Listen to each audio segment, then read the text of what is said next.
Recently, our president and his delegation traveled to the country of Guinea Conakry, on the invitation of President Alpha Condé. Over the years, Somaliland heads of states, ministers, and delegations have visited over 90 countries. In each one of them, we have received warm, friendly welcome and receptions. Red carpets, presidential salutes, friendship. Our neighbors in Somalia have decided, for reasons unknown to us, to sever relations with Guinea for having welcomed the delegation from Somaliland. Now the question I ask myself is Somalia planning to sever relations with another 90 countries that have welcomed Somaliland?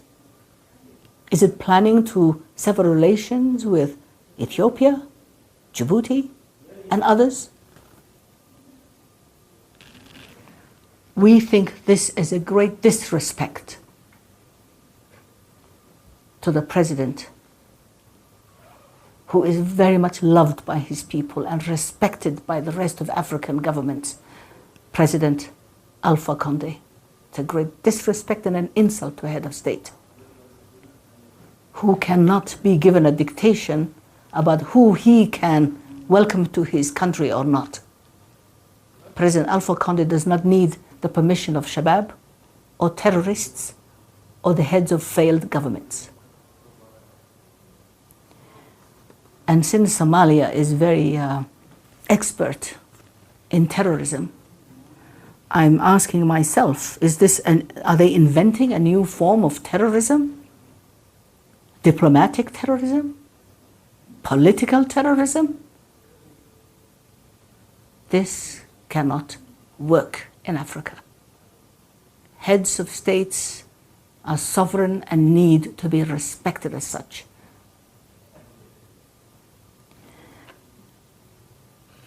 The world considers us to be still part of Somalia. When we united with Somalia, Somalia was one country. Today, Somalia is fragmented. Somaliland is intact, but former Italian Somalia is fragmented into mincemeat. Who speaks for Somalia? There is no country known as Somalia. It's little fiefdoms and little warlords who control sections of it. Who in their right mind would reunite with a failed state like Somalia? And for the record, Somaliland respects the territorial integrity of nations. We don't believe in fragmentation. We don't believe in secession. We don't believe in splintering a nation. Borders must remain as in the Constitution of the African Union, as they were at the time of independence, like Somaliland. And the only just thing to do is that since there is no Somalia, no intact Somalia, no government in Somalia, when Somaliland has been peaceful for 28 years, that's a long track record. There is no going back. There is no reunion with Somalia. We need to have dialogue to establish good neighborly relations, and Somaliland, from its position of strength, is ready to dialogue on how we can turn our region into a peaceful region. We're willing to dialogue, and as the special envoy of Somaliland for the peace dialogue, we're ready to talk to Somalia anytime about establishing peace and neighborly, and I will repeat, neighborly relations as two separate, independent nations. Somaliland will not be dictated to. Somaliland is not part of Somalia. Somaliland is not part of the federal or so-called federal government of Somalia. Somaliland is a sovereign country, and the international community needs to come to terms with that. I am going to give you this because, gentlemen, this is the Independence Declaration of Somaliland from Her Majesty Queen Elizabeth II, who is still alive today. This is history. This is fact. You cannot change it. I cannot change it. Somalia cannot change it. To prove Somaliland's independence, this is the congratulatory note from the United States of America by the Secretary of State of the United States of America, who sent it on the 26th of June, 1960. You're congratulating the Somaliland government on the achievement of your independence. On the achievement of your independence in 1960. So when people say Somaliland wants its independence, they don't know what they're talking about. Somaliland has always been independent. And I have also added this to show you French Somaliland, Djibouti, British Somaliland, and Italian Somalia. That's how the territory was at the time of independence. And gentlemen, I am happy to answer some questions if necessary. I will give you this as a reference, and my colleagues and the Minister of Health, who I should have introduced at the beginning, and I hope you will forgive me for this oversight, are here. We're here on a goodwill, not only for Somaliland, but for the entire Horn. We must be wise. We must build our nations, and we must bring peace to our Horn of Africa. We cannot spend all our energy on fights and weapons and killing. We must learn to build and grow. We must learn to improve. We must reach the development that other nations have reached because of peace and stability. So I thank you for having given me this opportunity to explain the position of my country to you. I hope you will share this with the world, and I'm happy to answer any questions. And of course, you will excuse me because I am 82 years old. If I talk too long, you will forgive me, but that's what grandmothers are for. Thank you. So my first question is, at 82 years old, how do you stay so beautiful and so young? What's the magic? So my second question. Your nation is lucky to have you. I've never listened to someone speak so eloquently for a country that we know very little about. I've never been to Somaliland. You're invited. But I'm tempted to even come by your speech. And I was just listening to trying to watch your TEDx talk, and I was doing your background information because you didn't introduce yourself at the beginning. But it's like poetic justice. So thank you. So my question is, our Prime Minister is known to venture to nations like Sudan and even attempt to bring peace in Yemen and trying to bridge the gap between Kenya and Somalia. Have you spoken to him? Have you, your president, in terms of having him play a role to bring the kinds of conclusion you want to see between Somaliland and Somalia? Thank you. Your president is my friend. She's my colleague, my friend, and you're very, very lucky and blessed to have a woman president like Sahle. We were diplomats together in Djibouti when she was ambassador. And she's a great woman. I love her very much. I just saw her in Vancouver a few weeks ago. We just kissed. Your Prime Minister did not forget to try and bring peace. He brought peace between Eritrea and Ethiopia. Who would have imagined, who would have thought that possible a year or two ago? The problem is, in Eritrea and in Ethiopia, you have people who can dialogue and speak and understand each other. Our neighbors in Somalia do not want peace because they are gaining from lawlessness. Lawlessness has become their trade. They don't want to come to the table. They don't want to accept anything short of domination or ownership of Somaliland. And this is not going to happen. When Somalia cannot even control its own country, that is the obstacle. We don't have a willing partner. We are ready. And your Prime Minister did not overlook that. He tried. My President and your Prime Minister have had several dialogues, because together we work on the peace and stability of the Horn. Ethiopia is our biggest partner. That's why we have no pirates. That's why we have no terrorists. Together we keep watch. You sleep because we keep watch. We sleep because you keep watch. We keep watch for each other. Our partners, our neighbors in Somalia do not want peace. Thank you. Regarding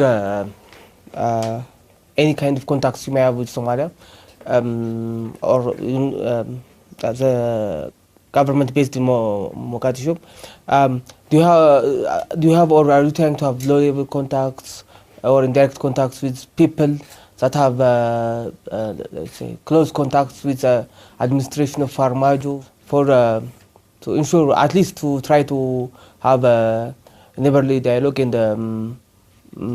for the general well-being of the Horn region? My second question relates to there are disputed borders with Puntland, I understand. From time to time, there have been several daily clashes. What's the situation currently? Thanks. There has been no stable government in Somalia for the past 28 years.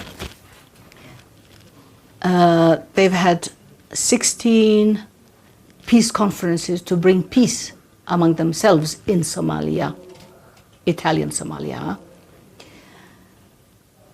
To this day, they are even more fragmented today. As you know, they've had every 4 years there's a new one who comes. Ali Mahdi, Hussein Aidid, and so on and so on and so on and so on to Farmajo. Every 4 years a new one comes.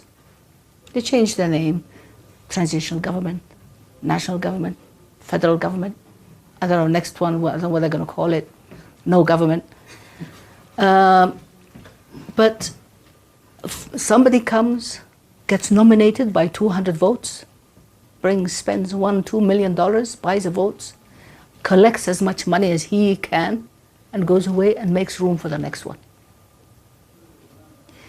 The people of Somalia are suffering. But the people of Somalia have no vote, have no voice. They have no peace. They have not known peace for 28 years. We have contacts with people who try to mediate. Britain has held mediations with us, with the government of Somalia. Turkey, twice. The Emirates, the Egyptians have tried. Everybody has tried.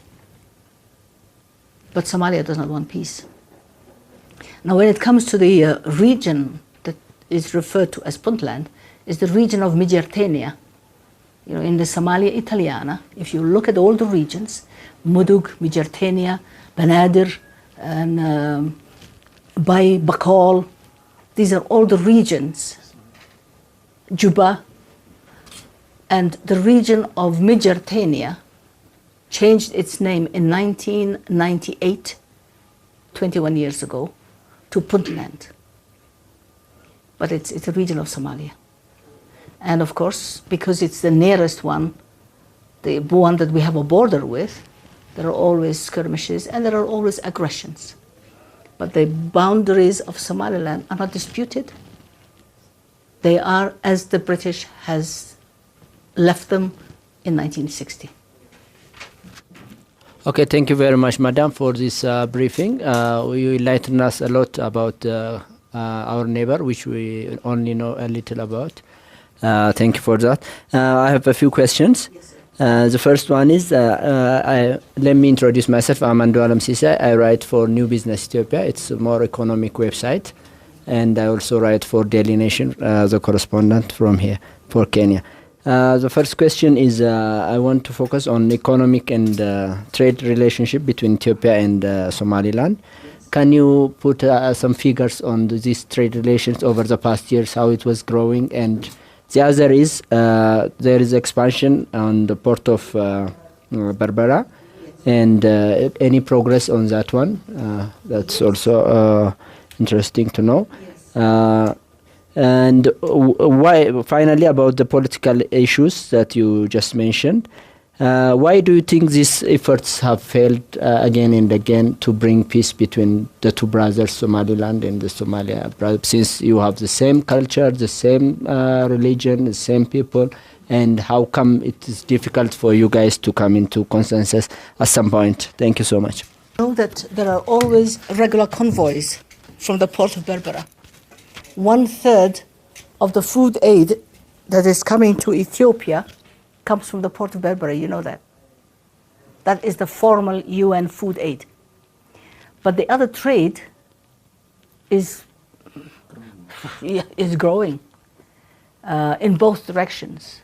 Exports from Ethiopia and imports into Ethiopia. At any given time, you will see trucks, convoys with Ethiopian plate numbers from Berbera coming to Ethiopian borders. I don't know the size of it. I wish the Minister of Finance, who is here with us, could have given you that. But it is growing. Why no peace? The same question. Why were there bombs dropped on Hargeisa by the Somalis, by our brothers, the people from our color, the people from our religion, the people from our clans, the people who have ethnic similarity with us? Aggression. Somalia, aggression. Somaliland, we treat the sick, we educate the young, we give shelter to the poor, the beggars come to us. But Somalia does not want peace because terrorism has become their industry. And if they join us, we will, we require peace, stability, discipline, law and order. They don't want that because they gain from lawlessness.